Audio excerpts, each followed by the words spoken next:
Hey everybody, it's Allie with Cruise Blog. Flying across the world for a cruise might not be everyone's idea of vacation. However, I'm always looking to check off new countries from my bucket list. Australia has been very high on my must-visit list for years.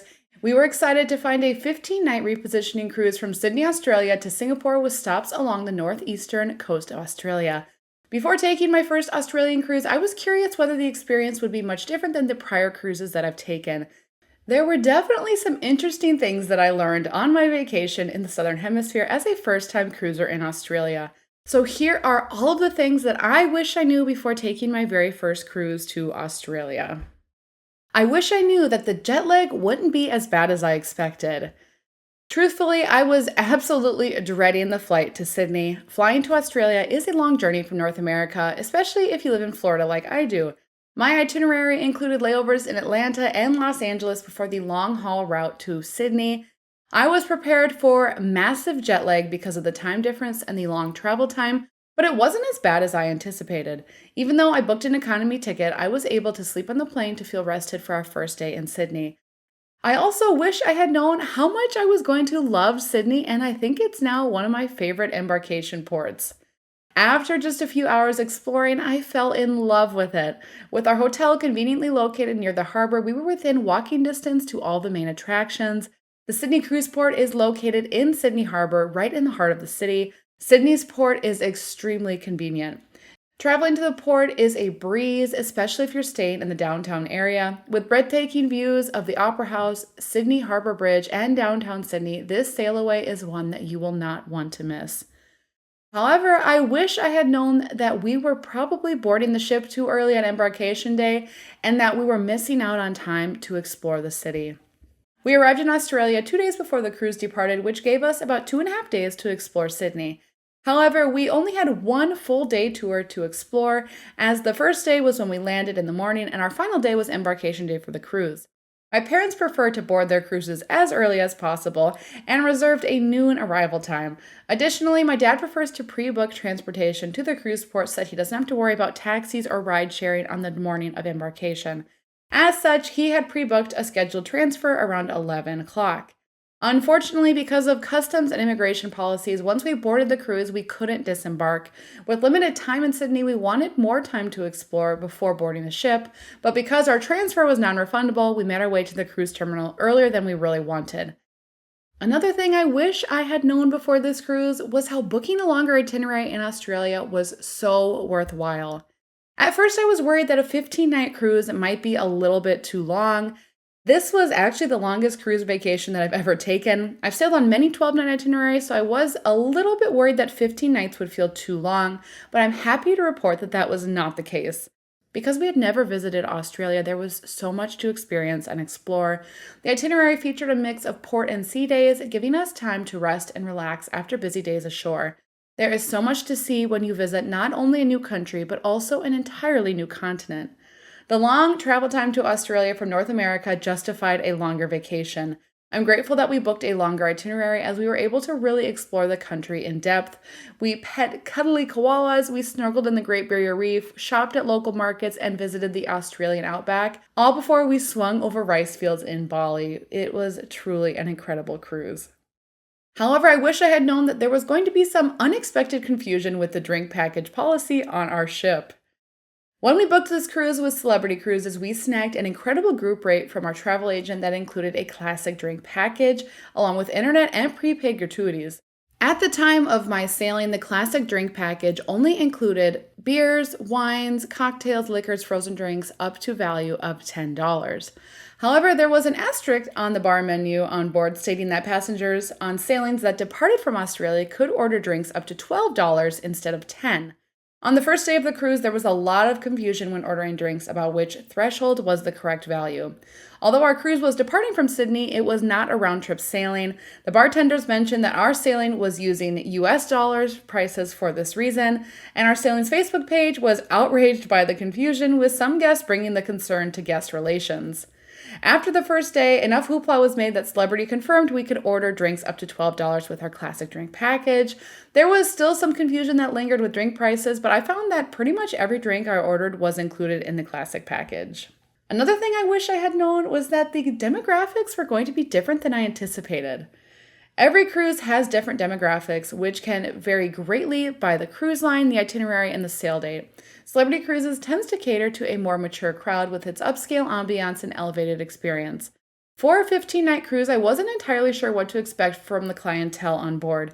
Usually, longer sailings attract an older demographic. In addition, Celebrity Cruises is a US-based cruise line that predominantly markets to guests from North America while also appealing to an older crowd. To my surprise, there was a huge variety of passengers on board our 15-night cruise. We met many people from all over the world, including the US, Canada, the UK, and Australia. It was so exciting to meet new people of all ages during our cruise, and I found that the community was very welcoming and friendly. Also, before visiting Australia, I wish I'd known that the exchange rate was going to be in our favor and that would keep our costs down. Prior to embarking on our cruise, I didn't do my due diligence to research anticipated costs and exchange rates. After arriving in Australia, I realized that I had no idea how much anything would cost. At the time, I was really pleased to learn that the US dollar was very favorable to the Australian dollar. At the time, it was $1 US equaling 1.52 Australian dollars. This appears to be the trend over the last decade or so, making Australia a more affordable destination to visit for Americans. Although the long-haul flight was certainly pricey, the overall cost of food, hotels, transportation, and souvenirs was fairly affordable because of the exchange rate. Another thing that I wish I knew was that the excursions were going to be outrageously expensive, and next time I would probably consider booking more independent excursions. When visiting a new destination for the first time, especially on a cruise ship, I typically consider cruise-sponsored excursions first. These tours are always more expensive, but provide a guaranteed return to the cruise ship. When venturing far away from the port, like our 90-minute catamaran ride to the Great Barrier Reef, I got nervous about returning on time. We were bummed to see the excursion prices were very expensive. For instance, the Great Barrier Reef tour was around $300 per person, while most half-day tours were upwards of $200 each. If I cruised again to Australia, I would definitely consider booking more independent excursions to save money. And in that same way, I wish I had known that booking an independent excursion in Bali was worth it to save money. We exclusively booked excursions with Celebrity for all of our ports of call in Australia, but we weren't particularly impressed with the tours offered in Bali, Indonesia. I spent months checking on the Celebrity Cruise Planner to see if new tours were added, as most of the ones offered were expensive and not very appealing. As the cruise date approached, we decided to pursue other options. Because we had 2 full days in Bali with an overnight, we felt more comfortable booking an independent excursion. If we ran into traffic unexpectedly on the first day, there was no rush to return to the ship until the following evening. We saved a substantial amount of money by booking a private excursion through Shore Excursions Group. This company was recommended by our travel agent, and they provide a return guarantee to the cruise ship with every excursion. For our 2 days in Bali, we booked a private driver who took us all over the island based on what we wanted to see. The tour was excellent, and we appreciated having a personalized experience, and we saw more of Bali with this private tour than we would have with the cruise line and saved money doing it. However, I wish I had known that we probably should have picked a better cabin, even if we saved money with our interior stateroom. I'm not someone who wants to splurge on a suite or even a balcony cabin usually, especially on a longer itinerary where the prices are really high. Instead, I usually pick one of the more affordable options to save money. Most of the time, this is a windowless inside cabin. For this cruise, my sister and I decided we didn't want to spend the extra $800 for a balcony stateroom, so we booked an interior cabin located near the ship's aft. Our stateroom was the very last cabin in the hallway, surrounded by crew member closets. With the cabin stewards starting their morning rounds around 8 a.m., our room started to get noisy early in the day. Had we booked a balcony cabin, we could have been in the cabin directly next to our parents. This would have been more convenient and also ensured that our stateroom was quiet. While the noise wasn't horrible, we could also feel a lot more motion when the seas were rough. A more midship location would have mitigated this motion, as our parents never complained of the rough seas. Another thing I wish I had known was that upgrading my internet on Celebrity Solstice was going to be one of the best internet connections I would ever have on a cruise. Because we booked the inclusive cruise fare for the sailing, we received a basic Wi-Fi package included in the price. I work remotely a lot, so I upgraded my internet to the premium option. I was shocked by the internet speeds on board. I was able to stream videos and FaceTime without any issues. I had 2 work meetings that I needed to attend during the sea days, and I had no issue with either.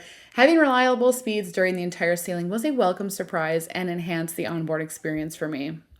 I also wish I had known that after disembarking in Singapore, booking a hotel room for 2 nights was the best move, even though we only needed to sleep there for 1 night. This cruise was considered a repositioning voyage from Sydney to Singapore, with disembarkation taking place in Singapore. Although I had previously visited the country, my parents and sister wanted to sightsee before heading home. In addition, all of the flights departed very late in the evening, around midnight. Instead of disembarking and flying out the same night, we spent 1 day in Singapore before heading home. This technically meant that we had 2 full days in Singapore, with our late night flight embarking the day after disembarkation. The flight home was a grueling 32-hour itinerary, so we opted to book a second night at the hotel, even though we had no plans to stay there the entire night. This allowed us to sleep in before our long journey without worrying about checking out before noon. After disembarking the ship, we booked a private driver to pick us up from the port. In a large air-conditioned van, he drove us all over the city. This was a great choice, as we could safely store our luggage in the car before checking into the hotel later. We also spent our last morning in Singapore walking around and shopping. After we went to our hotel room in the late afternoon, we decided to pack and relax. We enjoyed dinner nearby for a walk along the river before returning to the hotel room one last time. We ended up leaving our hotel around 9:30 p.m. for our flight home. Even though we had no intention of spending the entire night there, we appreciated having the hotel room all day to utilize before the journey home. And finally, I wish I had known that the return flight was going to be the worst part of my entire cruise. As a Delta loyalist, I was excited to find a great SkyMiles deal on my flight for this cruise. The flight retailed for about $2,500, and I paid around 130,000 miles, which is worth around $1,300. The biggest downside to this deal was an awful return leg from Singapore to Florida.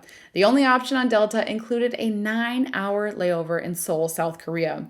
At first, we thought about booking a tour from the airport to experience a little bit of the city. However, we had never visited Seoul before, and we weren't sure what to expect from the airport. In fact, we learned that the airport offers free layover tours for those with long layovers like us. Sadly, we landed after the tours had embarked, and we couldn't utilize the afternoon slots. After lounging around for most of the day, I finally departed for Atlanta, Georgia, and that flight was 12 hours long, followed by another 5-hour layover in Atlanta. Eventually, I made it home at midnight after 2 full days of travel. All right, everybody, that is all we have for today. Thanks for tuning in, and be sure and like and subscribe to Cruise Blog so that you can be notified every time we have a new video. Until next time, this has been Allie, and happy cruising.